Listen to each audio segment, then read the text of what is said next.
Good morning, everyone. I'm really grateful for the opportunity this morning to talk to you about something a little bit different.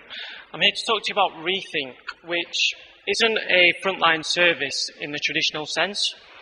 Rethink is a practice development team that sits within Children and Family Services. We sit at the heart of Children and Family Services with the ultimate aim of preventing young people, children, coming into the care of the local authority who necessarily might not actually need to. So, just to provide you a little bit of context in terms of who we are, how we came to be, and I suppose what that looks like in everyday life. So, Leeds City Council conducted a significant piece of research coming on for 2 years ago now, and that piece of research was prompted by the fact that the number of young people coming into the care of the local authority was continuing to rise, despite the fact that across Leeds we have a number of fantastic services all working extremely hard. We were seeing a pattern of families coming into contact with services over and over again, often repeat referrals, being passed on from service to service with no real end goal in sight and no real change at the heart of that. And so we wanted to understand what was causing that, what was driving that, and what we could do differently. And so, as a result of that research, there were kind of two key themes that stood out. The first of those was that across the city, and you could argue nationally, that we didn't have a shared way of working, a shared language, if you will.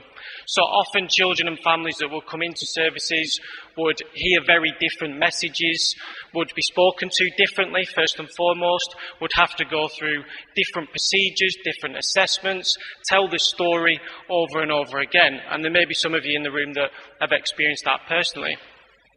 The second key theme that came out from the research was about analysis and decision making. And as a professional population within the city, there was a great sense that decisions were made differently right across the board. And so you would get the same set of circumstances, for want of a better expression, and very different outcomes, very different decisions made by professionals along the way. And so because of that, Leeds Council, very innovative council, wanted to do something to address that, wanted to do something to make people's experience of children and family services better. And so that's where the Rethink team were born. As I said, the ultimate aim is to prevent children and young people coming into care who maybe shouldn't need to. But really our goal is much bigger than that in terms of we're looking to change the ethos, the practice of professionals across the council. So for those of you in the room that may be familiar with the social discipline window, or as in Leeds we call it the 4 ways of being, what the research showed was about families' experience of service could feel quite two.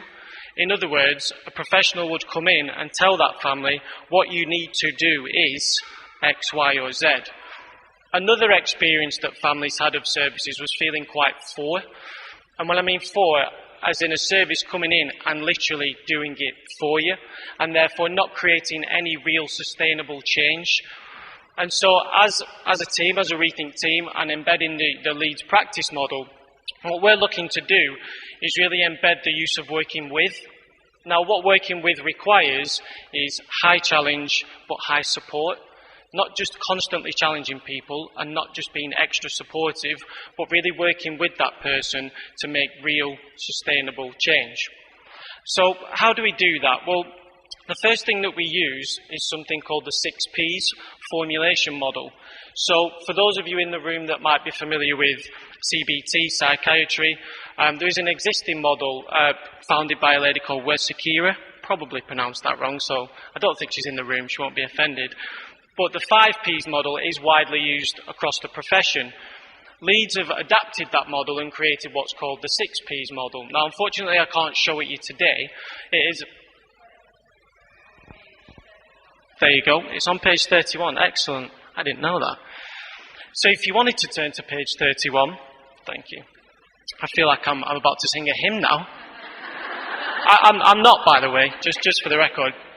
You can see in front of you the 6 Ps model. Now, I'll just very quickly make sense of that for people in the room. So, you imagine you are either a child or family, or you are working with a child or family who you feel may require some support, some service intervention.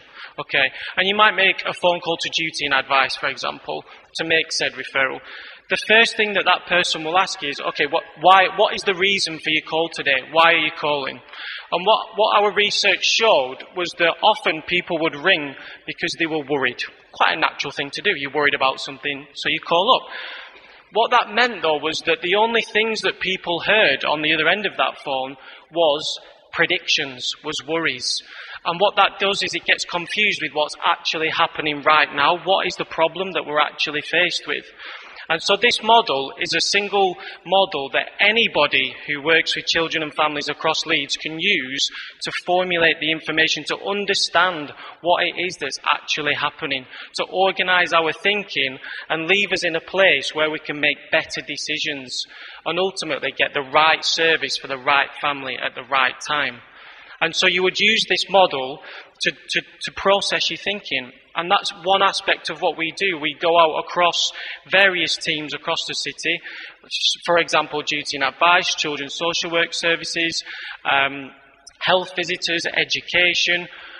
Anyone who comes into contact with children and families, we are there to help develop practice and create a standardised approach so that families aren't having to retell the story, aren't being worked to or for, aren't feeling as though they're constantly repeating themselves over and over again and getting absolutely nowhere, but actually feeling listened to, part of a process that focuses on the things that need to change. And so what that looks like in practice is, again, working with professionals, but we do have contact with families as well.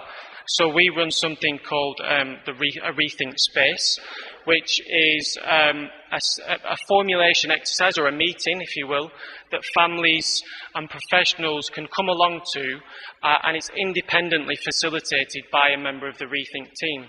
So we would use this model in order to have a discussion. And for any of you that have been to, for example, a child in need meeting or a core group meeting or any kind of meeting centred around the family, you might agree that they can feel quite repetitive, and often you're talking around issues without necessarily making any great deal of movement. And so what we aim to do in those particular sessions is change the discussion. Use the model to actually think about, okay, what are we talking about here, and where are the real opportunities for change? And what many people sometimes lose is the protective factors. Where are the strengths within this family? What are the things that we can already build upon and use to make things better? Okay. Just finally, just to touch on the fact that we are being evaluated by the University of Bedfordshire as well. We are only a year in existence as a team, and so there's still an awful lot of work to do. But if there are any of you in the room who are either who are professionals working within Leeds or outside of Leeds, please do come and talk to me at the end if you do want to know more, because our message is constantly trying to get out there in order to get as many people involved as possible for us to come out and share this, not necessarily a new way of working, but share an evidence-based way of working across the city. Thank you very much.